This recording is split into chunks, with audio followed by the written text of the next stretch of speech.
ಇದು ತಮಿಳುನಾಡು, ಕರ್ನಾಟಕ, ಆಂಧ್ರ மத்தியபாகதலிದೆ. 3 மாநில எல்லைகள் கூடும் இடம், 3 மாநிலங்களையும் ஒருங்கிணைக்கும் ஒரு புள்ளி. எல்லைகள் மறைந்து இன மொழி வேறுபாடுகள் கரைந்து ஒன்று கூடும் இடம்.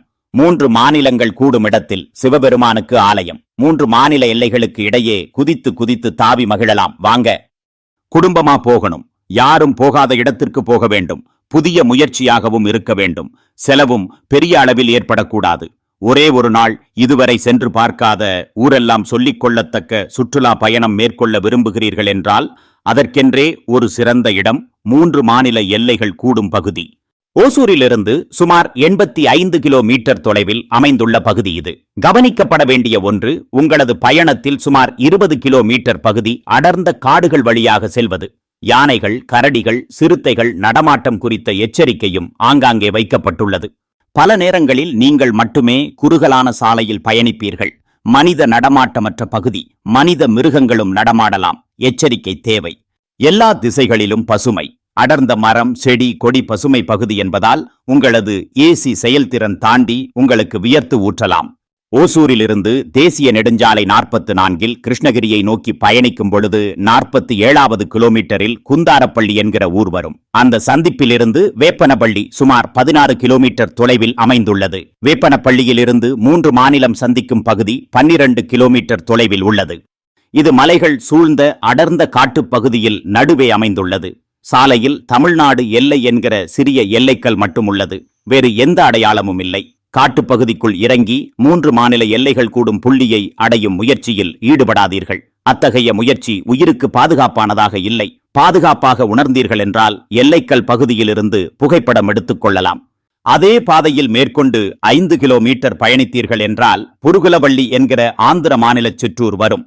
அந்த ஊரின் சாலை சந்திப்பு அருகே தொன்மை மாறாத 2 கோவில்களை காணலாம். வரலாற்று சிறப்புமிக்க சாடேஸ்வரம்மன் கோவில் இது. இந்த சந்திப்பு பகுதியிலிருந்து சுமார் 13 கொண்டை ஊசி வளைவுகளில் நெளிந்து மலையில் ஏறி சென்றீர்கள் என்றால் 6வது கிலோமீட்டரில் நீங்கள் சென்றடையும் இடம் சிவன் கோவில். அகலமான மற்றும் தரமான சாலை அமைத்திருப்பதால் இத்தனை கொண்டை ஊசி வளைவுகள் இருப்பினும் பயணிப்பது பாதுகாப்பானதாகவும் எளிதானதாகவும் அமைகிறது. இங்கிருக்கும் சிவனை கன்னடம் மற்றும் தெலுங்கு மொழியில் மல்லப்பன் என்று அழைக்கிறார்கள். இந்த மலையை மல்லப்பன் கொண்ட மலை என்று அழைக்கிறார்கள்.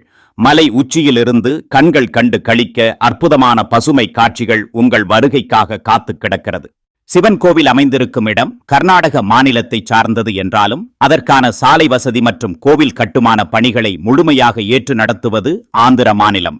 பகுதியில் பாதுகாப்பு வழங்குவதும் சித்தூர் மாவட்ட காவல்துறை. புதிதாக அழகியதொரு கோவில் கட்டுகிறார்கள். சிவன் சிவலிங்கம் வடிவில் அருள் வழங்கி காட்சியளிக்கிறார். கருவறையில் ஒளி அமைப்பு அருமை. பகல் 1 மணி வரை கோவில் நடை திறந்திருக்கும். டீ மற்றும் நொறுக்கு தீனி விற்பனைக்கு என்று ஒரு கடையும் உள்ளது. அமர்ந்து உண்ணுவதற்கும் நடமாடுவதற்கும் புகைப்படங்கள் எடுத்துக் கொள்வதற்கும் ஏராளமான இடம் உள்ளது. வண்டிகளை நிறுத்த போதிய அளவில் இடவாய்ப்பு உள்ளது. காலை சுமார் 7 மணி அளவில் ஓசூரை விட்டு பயணத்தை துவக்கினால் மீண்டும் மாலை 4 மணி அளவில் வீடு வந்து சேரலாம். முடிந்தவரை பிற்பகல் 3 மணிக்குள் காட்டுப்பகுதியை கடந்து விடுங்கள். ஒரு நாள் சுற்றுலாவாக இப்பகுதிக்கு சென்று வருவது என்றென்றும் நினைவில் நிற்கும். ஒரு நாள் போயிட்டு வாங்க.